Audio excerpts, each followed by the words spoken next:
नमस्कार YouTube family. सर्वप्रथम आपल्या कमेंट्स करणाऱ्या ताई आणि दादांचे मनापासून आभार. तुम्हा सर्वांच्या कमेंट्स खरंच खूप छान असतात. त्यातून एक नवा उत्साह मिळतो पुढचा एपिसोड लिहायला. Thank you so much everyone. तुम्ही अशा छान छान कमेंट्स करत राहा. त्याचबरोबर तुम्ही जर आपल्या या चॅनलवर नवीन असाल तर चॅनलला सबस्क्राईब करा आणि व्हिडिओ आवडल्यास व्हिडिओला लाईक आणि शेअर करायला विसरू नका. चला तर मग वळूया आपल्या आजच्या भागाकडे. सकाळ. स्कायनोवा ग्लोबल कॉर्पोरेशन. आरोही नेहमीप्रमाणे वेळेआधीच ऑफिसमध्ये पोहोचते. रात्रभर प्रोजेक्टवर काम केल्यामुळे तिच्या चेहऱ्यावर थकवा स्पष्ट दिसत असतो. ती आपल्या केबिनमध्ये बसते. समोर असलेल्या फाईल्सकडे पाहत ती कामाला सुरुवात करते. काही वेळाने आर्यवीर प्रोजेक्ट अपडेटसाठी तिच्या केबिनमध्ये येतो. आरोही उठून उभी राहते. आर्यवीर म्हणतो, गुड मॉर्निंग. आरोही हसण्याचा प्रयत्न करत म्हणाली, गुड मॉर्निंग. आर्यवीर काही क्षण तिच्याकडे पाहत राहतो. तो म्हणाला, काय झालं आरोही, तू ठीक आहेस ना? आरोही लगेच म्हणाली, हो मी ठीक आहे. आर्यवीरला तिच्या आवाजातला थकवा स्पष्टच जाणवतो, पण तो काहीही न बोलता निघून जातो. तो विवानला केबिनमध्ये बोलावतो आणि आरोहीला दुपारी होणाऱ्या मीटिंगनंतर सुट्टी मंजूर करून तिला तसं कळव असं सांगतो. विवान हलकसा हसतो आणि ओके असं म्हणून केबिनमधून बाहेर निघून जातो. दुपारी असणारी महत्त्वाची प्रोजेक्ट मीटिंग सुरू होते. आरोही प्रेझेंटेशन देत असते. अचानक तिचा आवाज मंद होऊ लागतो. तिच्या डोळ्यांसमोर सगळं धूसर दिसू लागतं. ती स्वतःला सावरण्याचा प्रयत्न करते. आर्यवीरच्या हे लक्षात येतं. तो उठणार इतक्यात आरोहीचा तोल जातो आणि ती बेशुद्ध होऊन खाली पडते. आर्यवीर मोठ्याने म्हणतो, आरोही. तो क्षणाचाही विलंब न करता तिच्याजवळ धावतो. तो तिला उठवण्याचाही प्रयत्न करतो, पण तिला स्पर्श करताच त्याला जाणवतं की तिचं अंग तापाने फणफणत आहे. विवान आणि अद्वैतही लगेच पुढे येतात. आर्यवीर तिला अलगद कुशीत उचलतो. त्याच्या चेहऱ्यावर पहिल्यांदाच भीती स्पष्ट दिसत होती. तो म्हणाला, विवान, गाडी काढ. काही वेळाने न्यूयॉर्कमधील एका मल्टीस्पेशालिटी हॉस्पिटलमध्ये डॉक्टर आरोहीची तपासणी करत असतात. वॉर्डबाहेर आर्यवीर, अद्वैत आणि विवान शांतपणे बसलेले असतात. कोणीही काहीही बोलत नाही. काही मिनिटांनी डॉक्टर बाहेर येतात. ते म्हणाले, घाबरण्यासारखं काही नाही. अतिप्रमाणात काम, कमी झोप आणि मानसिक ताण यामुळे त्यांना तीव्र अशक्तपणा आणि ताप आला आहे. त्यांना पूर्ण विश्रांतीची गरज आहे. डॉक्टरांचं बोलणं ऐकून आर्यवीर सुटकेचा निश्वास सोडतो. रात्री आरोही अजूनही बेशुद्ध असते. विवान म्हणतो, आर्य, तू घरी जा. आर्यवीर शांतपणे म्हणाला, नाही, ती शुद्धीवर येईपर्यंत मी इथून जाणार नाही. अद्वैत आर्यवीरकडे पाहतो. त्याच्या चेहऱ्यावर हलकंसं स्मित उमटतं. तो विवानला हळू आवाजात म्हणतो, चल आपण दोघं बाहेर जाऊया. दोघेही रूमच्या बाहेर येतात. रूममध्ये फक्त आता आरोही आणि आर्यवीरच असतात. आर्यवीर शेजारील एक खुर्ची ओढून तिच्या बेडशेजारी बसतो. तो तिच्या कपाळावर अलगद हात ठेवतो. ताप अजूनही जाणवत होता. तो हळू आवाजात म्हणतो, स्वतःची काळजी घेणं इतकं कठीण आहे का आरोही? पण त्याच्या प्रश्नाचं उत्तर द्यायला आरोही जागी नव्हती. रात्र पुढे सरकत जाते. आर्यवीर तिथेच बसून राहतो. नकळत आरोहीचा हात त्याच्या हातात येतो. आर्यवीर तो हात अलगद धरून ठेवतो. काही वेळाने तसंच बसल्या बसल्या त्यालाही डुलकी लागते आणि तो तिथेच झोपी जातो. सकाळ होते. सकाळ झाली होती. खिडकीतून सूर्यकिरण आत येत होती. आरोही हळूहळू डोळे उघडते. तिला सर्वात आधी दिसतो तिचा हात घट्ट धरून खुर्चीवर झोपलेला आर्यवीर. ती काही क्षण त्याच्याकडे पाहत राहते. तिच्या चेहऱ्यावर हलकंसं हसू उमटतं. ती अलगद आपला दुसरा हात त्याच्या केसांवरून फिरवते. त्या स्पर्शाने आर्यवीर जागा होतो. आरोही लगेच हात मागे घेते. दोघांची नजर एकमेकांना भिडते. क्षणभर दोघेही काहीही बोलत नाहीत. मग आरोही हळू आवाजात म्हणाली, सर, तुम्ही रात्रभर इथेच होता? आर्यवीर लगेच हात सोडतो. तो स्वतःला सावरत म्हणतो, डॉक्टरांनी निरीक्षणासाठी कोणीतरी थांबा असं सांगितलं होतं, म्हणून मी थांबलो. आरोही त्याच्याकडे पाहून मंद हसते. तिला माहीत होतं हे उत्तर खरं नाही, पण त्यामागची काळजी मात्र अगदी खरी आहे. काही वेळाने डॉक्टर पुन्हा वॉर्डमध्ये येतात आणि आरोहीची तपासणी करतात. डॉक्टर म्हणाले, आता तब्येत स्थिर आहे, पण पुढचे काही दिवस पूर्ण विश्रांती घ्या. ऑफिस, लॅपटॉप, मीटिंग काहीही नाही. आरोही हसत म्हणाली, डॉक्टर, प्रयत्न करेन. डॉक्टरही हसतात. प्रयत्न नाही, स्वतःची काळजी घ्या. आरोही मान हलवते. हॉस्पिटलच्या बाहेर आर्यवीर गाडीसमोर उभा होता. आरोही बाहेर येताच तो तिच्यासाठी गाडीचं दार उघडतो. आरोही म्हणाली, सर, तुम्ही माझ्यासाठी इतका त्रास का करून घेतलात? आर्यवीर शांतपणे म्हणाला, हा त्रास नाही.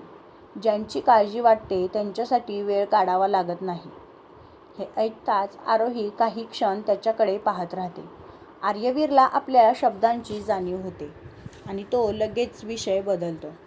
तो म्हणतो, चल, तुला अपार्टमेंटपर्यंत सोडतो. काही वेळाने आरोहीच्या अपार्टमेंटसमोर गाडी थांबते आणि ती कारमधून खाली उतरते. आरोही हसत म्हणते, थँक्यू सर्वच गोष्टींसाठी. आर्यवीर फक्त हलकंसं मान डोलावतो. आरोही इमारतीत निघून जाते.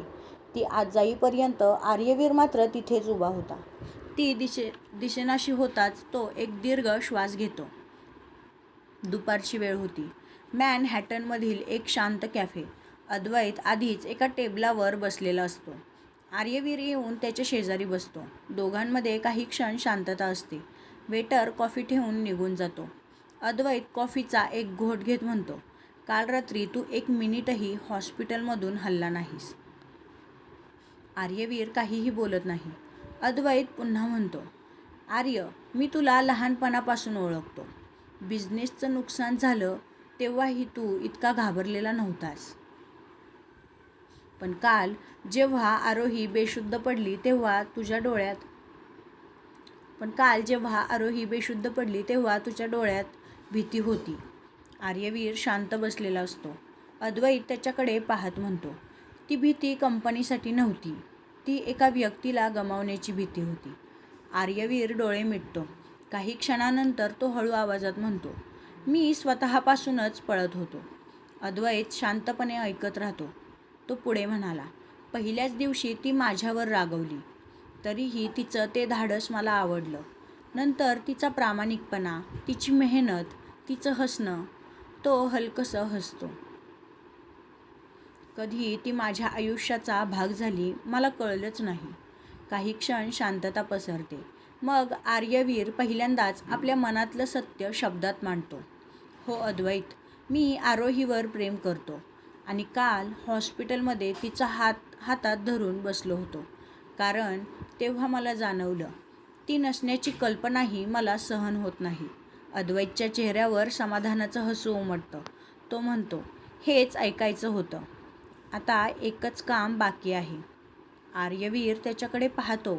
अद्वैत हसत म्हणतो, तिला सांग तुझ्या मनातील भावना. आर्यवीर हलकंसं हसतो. जर तिच्या मनात तसं काही नसेल तर? तो म्हणतो. अद्वैत लगेच म्हणतो, आर्य, प्रेमात सगळ्यात मोठा धोका नकार नसतो, तर आयुष्यभर न बोलल्याचा पश्चाताप असतो. उशीर करू नकोस. काही मिनिटांनी ते दोघेही कॅफेबाहेर पडतात. अद्वैत आर्यवीरच्या खांद्यावर हात ठेवतो. यावेळी तू बिझनेसमॅन म्हणून नाही, तर प्रेमात पडलेल्या माणसासारखा निर्णय घे, तो म्हणतो. आर्यवीर त्याच्याकडे पाहून हलकंसं हसतो. त्यानंतर तो आकाशाकडे पाहतो. त्याच्या चेहऱ्यावर अनेक दिवसांनी एक वेगळंच समाधान दिसत असतं.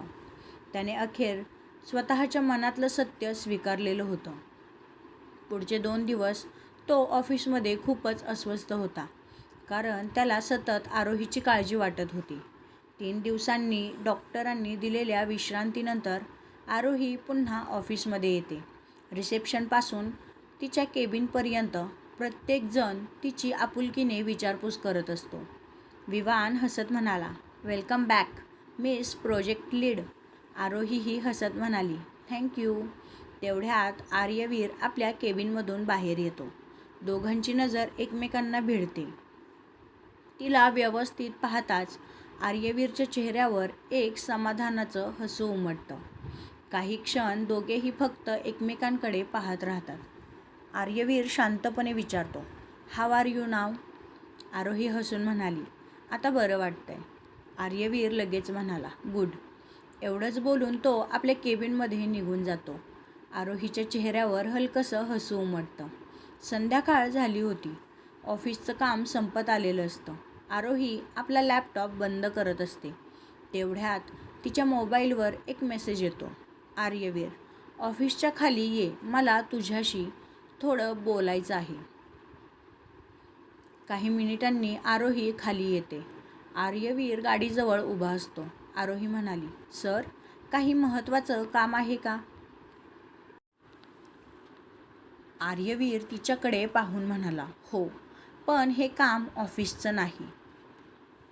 आरोही कोणताही प्रश्न न करता, काहीही न विचारता गाडीत बसते.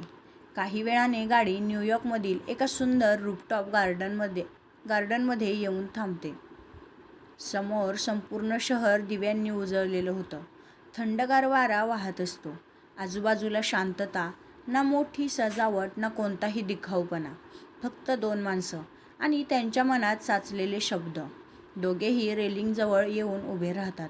काही क्षण कोणीच काही बोलत नाही. शेवटी आर्यवीर शांतपणे बोलायला सुरुवात करतो. आरोही, माझ्या आयुष्यात मी हजारो निर्णय घेतले. काही योग्य होते, काही चुकीचे. पण एक निर्णय मी नकळत घेतला की नियतीने मला तो घ्यायला भाग पाडलं माहीत नाही. आरोही शांतपणे त्याचं बोलणं ऐकत होती. आर्यवीर तिच्याकडे वळतो. त्याच्या डोळ्यात पहिल्यांदाच एक वेगळाच भाव असतो. तो म्हणाला, पहिल्या दिवशी तू माझ्यावर रागावली होतीस. त्या दिवसापासून तू रोज माझ्या विचारांमध्ये यायला लागलीस. तुझा आत्मविश्वास, तुझं हसणं, तुझा माणसांवरचा विश्वास, या सगळ्यांनी माझं आयुष्य बदललं. तो काही क्षण थांबतो आणि एक दीर्घ श्वास घेतो. त्यानंतर बोलू लागतो, आरोही, मी तुझ्यावर प्रेम करतो. खूप खूप प्रेम करतो. अगदी मनापासून. CEO म्हणून नाही, तर एक साधा माणूस म्हणून तू माझ्या आयुष्याचा भाग बनशील का? आरोहीच्या डोळ्यात अश्रू दाटतात. ती काही क्षण काहीच बोलत नाही. आर्यवीर तिच्या उत्तराची शांतपणे वाट पाहत असतो. मग आरोही हलकसं हसते. ती म्हणाली, माहीत आहे. आर्यवीर आश्चर्याने तिच्याकडे पाहू लागतो. आरोही पुढे म्हणाली, हॉस्पिटलमध्ये जेव्हा मी डोळे उघडले तेव्हा तुमच्या डोळ्यात प्रेम मी पाहिलं होतं. फक्त तुम्ही ते शब्दात कधी सांगाल याचीच मी वाट पाहत होते. ती हळूहळू त्याच्याजवळ येते आणि माझ्या उत्तराबद्दल सांगायचं तर ती त्याचा हात आपल्या हातात घेते आणि पुढे बोलू लागते. आणि माझ्या उत्तराबद्दल सांगायचं तर ती आर्यवीरचा हात आपल्या हातात घेते. हो, मीही तुमच्यावर प्रेम करते. त्या क्षणी आर्यवीरच्या चेहऱ्यावर अनेक वर्षांनी अगदी मनापासूनचं हसू उमटतं. तो अलगद आरोहीला मिठीत घेतो. आरोहीही त्याच्या मिठीत विसावते. कोणताही गाजावाजा नाही, कोणतंही नाट्य नाही. फक्त दोन मनं ज्यांनी अखेर एकमेकांना स्वीकारलं होतं. काही क्षणांनी दोघे एकमेकांपासून थोडे दूर होतात. आर्यवीर हसत म्हणाला, एक वचन देशील? आरोही म्हणाली, कसलं? आर्यवीर म्हणाला, ऑफिसमध्ये आपण आधीसारखेच प्रोफेशनल राहू. आपलं नातं आपल्या कामावर कधीच परिणाम करणार नाही. आरोही हसत म्हणाली, तुम्ही अगदी माझ्या मनातलं बोललात. मलाही इतक्यात ही गोष्ट कोणालाही सांगायची नाही. जोपर्यंत मी माझी एक वेगळी ओळख निर्माण करत नाही. डील, आर्यवीर म्हणतो आणि दोघेही एकमेकांकडे पाहून हसतात. दूर रूफटॉपजवळच्या प्रवेशद्वाराजवळ उभा असलेला अद्वैत हे सगळं पाहत होता. त्याच्या चेहऱ्यावर समाधानाचं हसू उमटतं. तो स्वतःशीच म्हणतो, चला, शेवटी माझे दोन्ही हट्टी मित्र एकत्र आलेच. तो शांतपणे तिथून निघून जातो. त्यांना त्यांच्या आयुष्यातल्या त्या सुंदर क्षणात एकटं सोडून. पुढच्या सकाळी स्कायनोवा ग्लोबल कॉर्पोरेशन. नेहमीप्रमाणे ऑफिसमध्ये गडबड सुरू असते. आरोही आपल्या केबिनमध्ये बसून दिवसाचं काम सुरू करत असते. तिच्या चेहऱ्यावर आज एक वेगळंच तेज असतं. कालच्या रात्रीनंतर तिच्या आयुष्यात सगळंच बदललं होतं. तेवढ्यात इंटरकॉम वाजतो. आर्यवीर म्हणाला, miss Pradhan, can you come to my cabin? आरोहीच्या चेहऱ्यावर नकळत हसू येतं. ती स्वतःला सावरते. यस सर, ती उत्तरते. काही क्षणांनी आरोही आर्यवीरच्या केबिनमध्ये येते. आर्यवीर लॅपटॉपवर काही महत्त्वाची कागदपत्र पाहत असतो. तो वर न पाहताच म्हणतो, प्लीज हॅव अ सीट. आरोही समोर बसते. दोघेही पूर्णपणे प्रोफेशनल वागत असतात. आर्यवीर म्हणाला, युरोपियन क्लायंटसोबतची मीटिंग उद्या आहे. संपूर्ण प्रेझेंटेशन आज संध्याकाळपर्यंत तयार हवं. आरोही म्हणाली, डोंट वरी सर, वेळेआधीच तयार असेल. दोघेही एकमेकांकडे पाहतात आणि नकळत हसतात. पुढच्याच क्षणी दारावर टकटक होते. विवान आतमध्ये येतो. क्षणातच आरोही आणि आर्यवीर पुन्हा गंभीर होतात. विवान त्या दोघांकडे पाहतो. त्याला काहीतरी वेगळंच जाणवतं, पण तो काहीही बोलत नाही. अशीच दुपार होते. कॅफेटेरियामध्ये आरोही एकटीच कॉफी घेत उभी होती. तेवढ्यात आर्यवीर तिथे येतो. आजूबाजूला कर्मचारी असल्यामुळे तो काहीही न बोलता स्वतःसाठी कॉफी घेतो. जाता जाता तो हळूच आरोहीच्या ट्रेवर एक छोटंसं डार्क चॉकलेट ठेवतो. आरोही आश्चर्याने त्याच्याकडे पाहते. आर्यवीर मात्र काहीही न बोलता तिथून निघून जातो. आरोहीच्या ओठांवर हसू उमटतं. ती हळू आवाजात म्हणते, थँक्यू. हे सगळं दुरून अद्वैत पाहत असतो. तो हसू आवरत विवानजवळ येतो.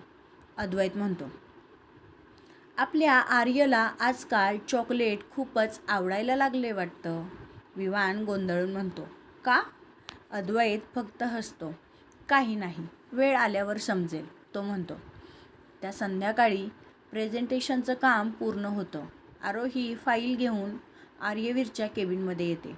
आर्यवीर संपूर्ण प्रेझेंटेशन काळजीपूर्वक पाहतो.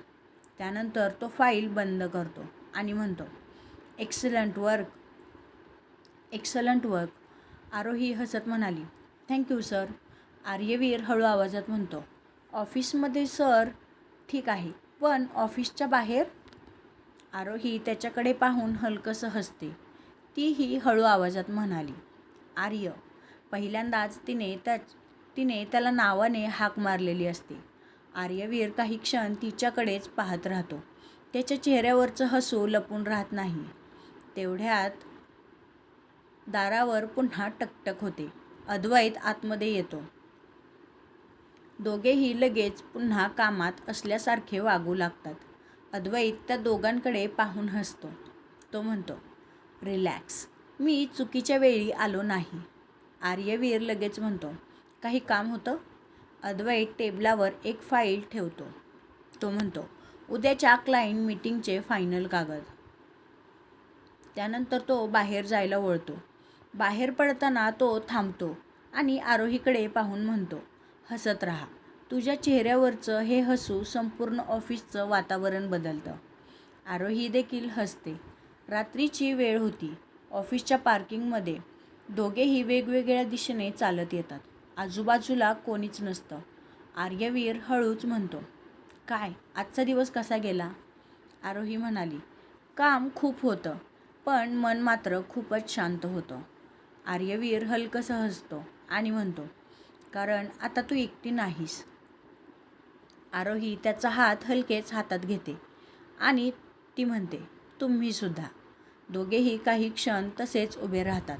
मग आरोही हसत म्हणाली, चला निघूया, उद्यापासून पुन्हा फक्त काम. आर्यवीर हसतो आणि म्हणतो, संध्याकाळनंतर? आरोही खट्याळपणे म्हणाली, तेव्हाचं तेव्हा बघू. दोघेही हसत आपल्या गाडीकडे निघून जातात. त्यांना माहीत नव्हतं की त्यांच्या आनंदावर कुणाची तरी नजर पडायला सुरुवात झाली आहे. पण त्या वादळाची चाहूल अजून कोणालाही लागलेली नव्हती. तर मित्रांनो, आपला आजचा भाग इथेच संपत आहे. हा भाग तुम्हाला कसा वाटला हे मला कमेंट करून सांगायला विसरू नका. त्याचबरोबर तुम्ही जर आपल्या चॅनेलवर नवीन असाल तर चॅनेलला सबस्क्राईब करा. व्हिडिओ आवडल्यास व्हिडिओला लाईक करा आणि आपल्या मित्रमैत्रिणींसोबत शेअर देखील करा. चला तर मग भेटूया पुढच्या भागात. तोपर्यंत बाय बाय.